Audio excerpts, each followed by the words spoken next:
안녕하십니까, 모터잡입니다. 오늘은 수수히 2000년식 GSX R750입니다. 미친 스즈키의 이유가 있었습니다. 먼저 K1 엔진입니다. K2, 3, 4, 5, 6 이렇게 나갔는데 저희가 지금 현재 쓰고 있는 모델이 K5의 하드웨어를 가지고 와가지고 R1000, 네이키드 종류, 뭐 카타나 그런 종류에 들어가죠. K3는 한 2년 전인가, 그것도 오래됐죠. 이제 화석형 R1000 모델을 타봤는데 왜 미친 스즈키라고 불리었는지 알겠더라고요. 그래서 K1이니까 이 기대감이 남달랐죠. 자, 제가 태어났을 때 85년도부터 출시된 750 박력의 아이콘, 그 차대가 기역자로 이렇게 꺾입니다. 그때는 윤행식, 오일을 시키는 방식, 그러다가 96년도에서부터 순행식으로 바뀌어가지고 차대와 엔진이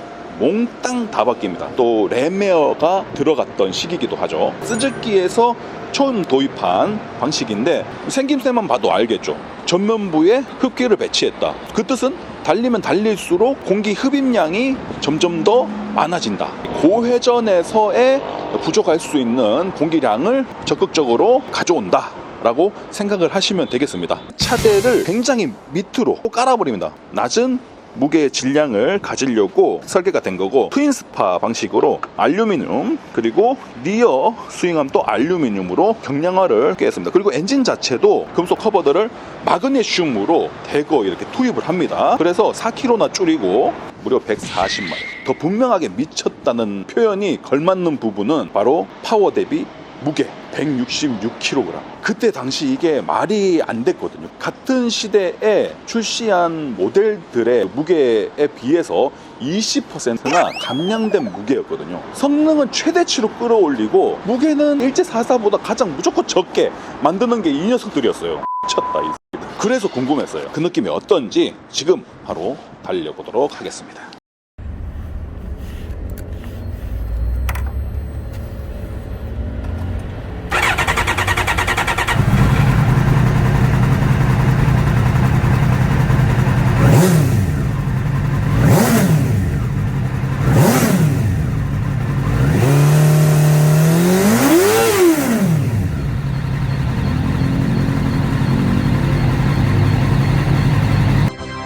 지금 나오는 신제품 K6S나 아니면 K3 신형들은 해당이 안 돼요. 나이키 아울렛, 아디다스 아울렛 가면 신제품은 없잖아요. 저희도 똑같이 같은 개념이고요.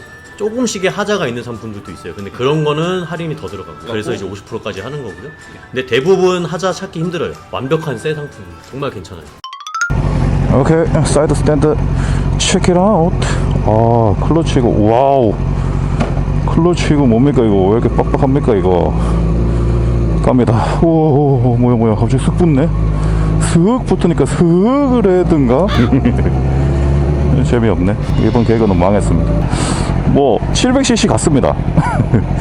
차체가 흔들어 보면은 무게가 어느 정도 더 살짝, 아주 살짝 잡혀 있는 게 느껴지고, 아이고 옛날 차네 무겁다 그 정도는 아니고, 그리고 이내 출발하게 되면은 클러치가 무거워요. 이건 뭐 세팅 차인지 뭔지 모르겠는데 좀 짧고 뭔가 타이트해요. 네, 그렇습니다. 아하, 인디게이터가 없네요. 오, 좋아요. 그런 거 그리고 좋아해.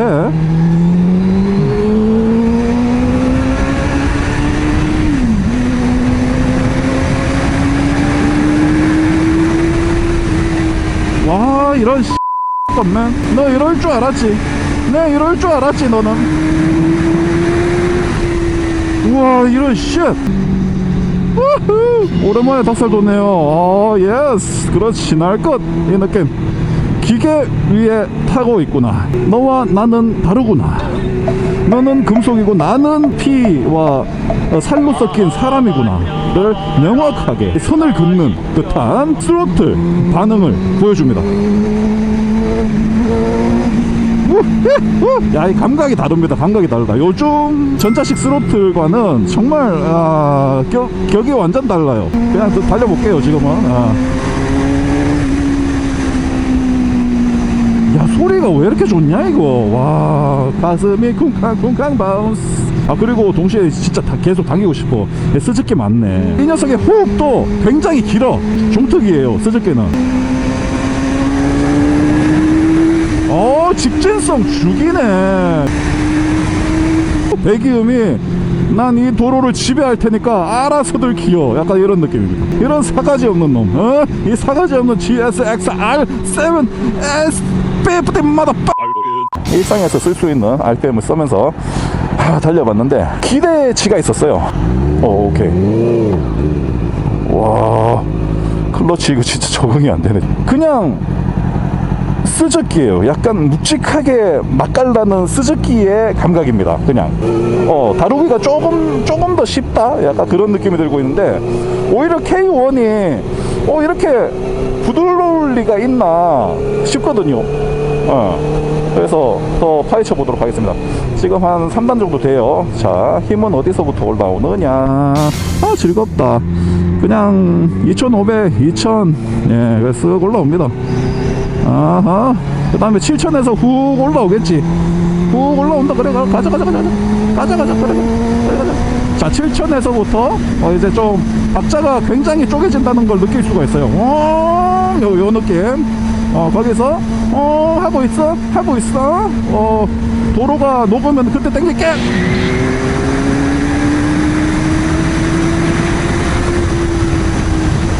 안정성 뭐야?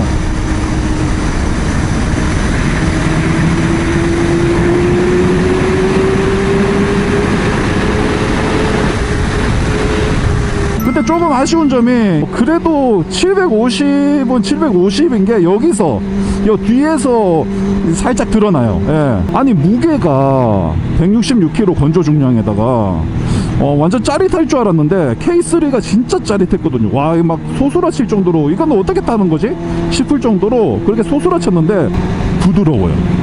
예. 벌써 밥 달라고 하네. 오케이. 딱 다 물 나오죠? 봤죠? 물 나왔잖아. 얼었어. 지금 살짝 녹은 거예요, 이제 엔진열 때문에. 어쩐지. 83도, 84도. 온도 관리도 상당히 잘 되는 편이네요. 그런 것 같아요. 그러니까 한국에서 이런 아시아계 쪽에서 얘네들이 판촉을 했다면은 분명히 스윙함을 짧게 만들었을 거야.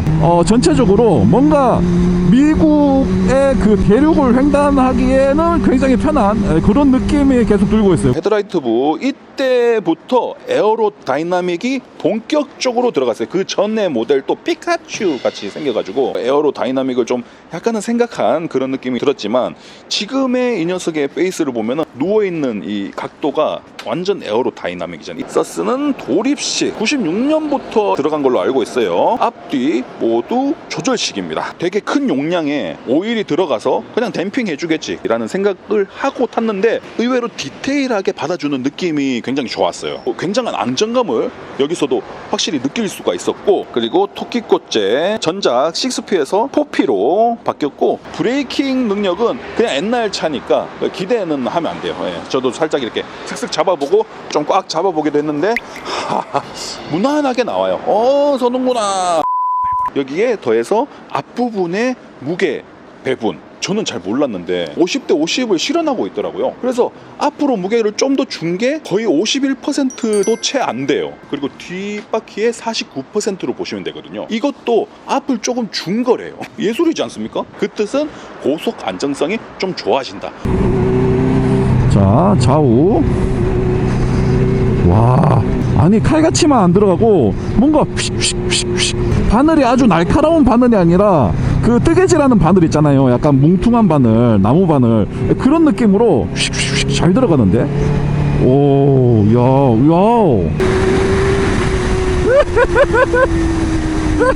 브레이크. 브레이크는 와, 고속으로 달려가면서 오른쪽으로 슬슬슬 눕잖아요. 와인딩 코스로 들어가면은 약간 옛날 것들은 좀 당겨줘야 되는 그런 게 있거든요. 그런데 전혀 그런 게 없어. 따라와줘. 근데 워낙에 RPM을 넓게 쓰잖아요. 그래서 기어 변속할 일이 잘 없어. 도로에 한번 진입해서 거기에 맞는 단수가 딱 하나 정해지잖아요. 그 위아래로 그냥 왔다 갔다 그냥 RPM만 쓰고 기어는 거의 바꿀 일이 없는 것 같아. 근데 이 녀석이 750cc인 거를 생각하면은, 감안을 하면은 하기야 뭐 4기통이니까 뭐 다 그럴 겁니다. 예. 오, 또 한 가지 느낌. 야, 바람을 진짜 잘 가른다. 예.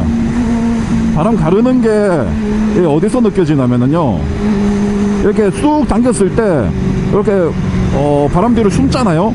내 머리가 뭐 이렇게 드드드드 바람이 부딪히다가 쓱 들어가면 이게 아주 깔쌈박하게 그냥 매끄럽게 뭔가 질주한다는 느낌이 들거든요. 잘 갈라지는 그런 느낌입니다. 그렇지. 둔턱 밟을 때도 이렇게 덜컥덜컥덜컥 다 부서질 것 같은 이런 느낌도 이 아날로그입니다, 여러분. 달가닥달가닥. 자, 살짝의 와인딩. 구멍. 오, 시급했다.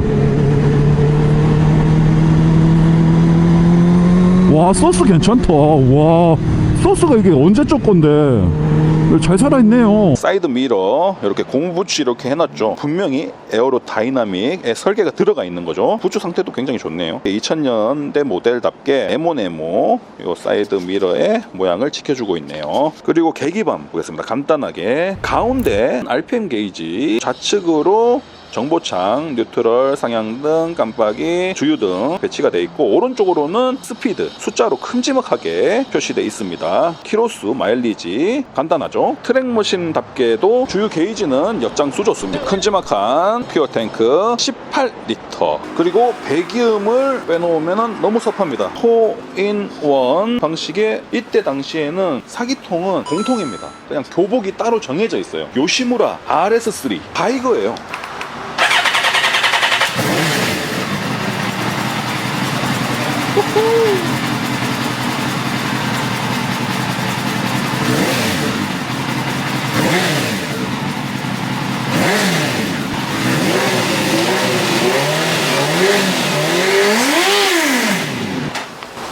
냄새 좋아. 정유 냄새 나. 자세입니다. 안녕. 귀여움이 왜 왔지 오늘? 양발 착지하려고 사타구니를 조금 힘줘서 잡으면은 착지가 됩니다. 그런데 힘을 빼면은 자연스럽게 다리가 올라가고, 왜냐면 사타구니에 살이 좀 있거든요. 발을 올리고 굉장히 예각으로 잡히는 걸 보실 수가 있죠. 허리를 펴고 팔을 뻗어 보도록 하겠습니다. 시작. 하나, 둘. 아우, 허리 아파. 달리게 되면은 이런 자세가 만들어집니다. 편하게 달릴 때는 허리 밑으로 엉덩이에 무게가 최대한 실리고 팔만 이렇게. 자, 최종평 해보도록 하겠습니다. K1의 그 엔진을 갖다가 경험을 해볼 수 있는 좋은 기회였고요. 일단 차주분께 너무나 감사드리는 마음입니다. 감사합니다. 버트 K3까지는 미친 스즈키였던 거는 확실합니다. 엔진 깨질 것 같은 4기통의 감성이 맞나? 이건 두카티 4기통 아닌가 싶을 정도의 그 감성을 아직도 기억을 하고 있어요. 내리에서 잊혀지질 않아요. 그 반면에 K1을 타보니까 밸런스가 너무나 좋아가지고 당겨도 우와, 안정감이 있어. 이건 설계가 정말 잘 된 거예요. 한 단어로 줄이자면은 749cc의 밸런스 아주 좋은 고속 투어러라고 볼 수가 있을 것 같아요. 자, 끌어봐 볼까요? 166kg라서 가벼울 서서 이렇게 왔다 갔다 하는 게 훨씬 가볍네. 와, 확실히 가벼워요. 와, 이런, 야, 그래도 516 넣고 막 이러면은 그래도 200kg 완전 극초반대거든요.